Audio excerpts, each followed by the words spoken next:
Maine has some fairly out-of-the-way places, and for some people, the city of Eastport would fit that description. But don't let distance fool you. There is a lot happening in Eastport. That was the case last weekend when a crowd that included most of Maine's congressional delegation showed up to celebrate a business marking its 100th birthday. 207's Don Kerrigan was there to see for himself. A casual visitor to Eastport might miss the Waco Diner. That would be a mistake. In this small city with a long history, the Waco has been right in the middle of it for a century. Think about a restaurant in a tiny little town in down East Maine, 100 years, continuous operation, same location. We are the oldest diner in the state of Maine. Matt Boyle and Mike Del Papa are the latest in a chain of owners who have kept the Waco working.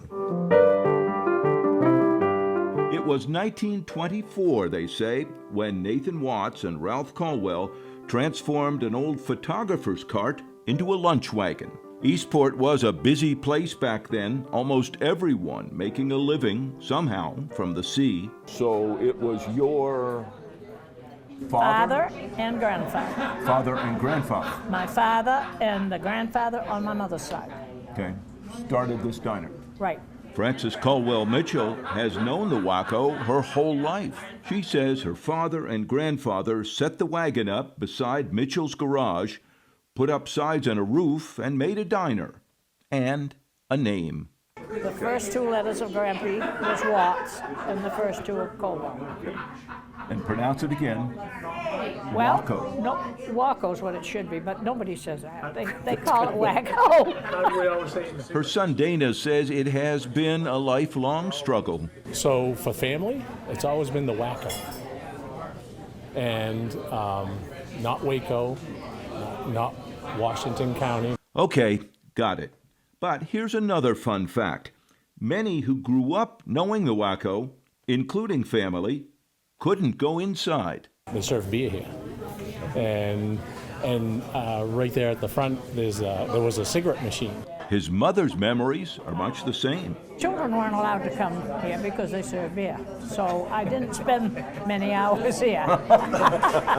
But I did occasionally, through school, I'd sneak down. So the diner apparently had a reputation, even when Tessa Chafee grew up in the 1960s.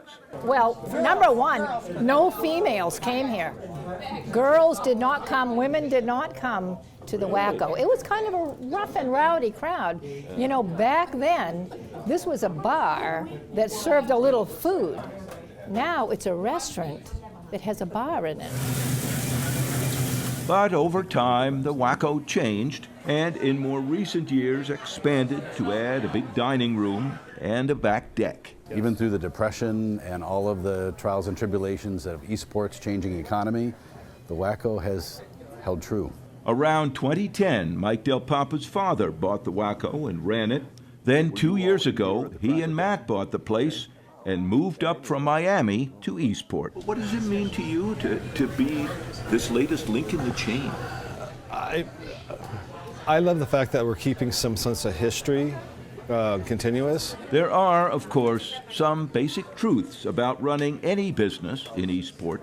Obviously, you're a little bit remote. Just a little bit. But they say the community has embraced the 100-year-old diner, and they're doing all right, keeping open 7 days a week right through the winter. We call it a community service in the winter as a kind of a joke, but it is a community service. We want people to have somewhere to go, the locals and what have you. It can be the worst snowstorm and wind out there, and people are here because they want their coffee and they want to just find out what's going on. So, with community in mind, they invited people for a big celebration. Thank you all for being here on a Saturday afternoon in beautiful Eastport, Maine, at the Waco Diner. Both U.S. Senators Collins and King showed up, and Congressman Golden, and local leaders, and a lot of people who like having the Waco part of their city. The place has changed a lot over 100 years, but so has Eastport. Sitting with Tessa and her friends from the class of '69, I wondered about all that. Well, history is really important. I think we're all very sentimental.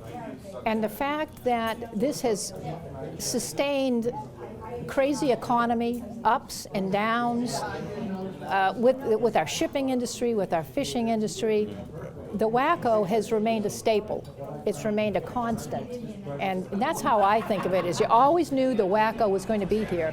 And after 100 years, it still is. Like Eastport itself, once a hard-nosed place, now welcoming new friends and visitors. Yes, a little remote, but the Waco and its city are always worth the trip.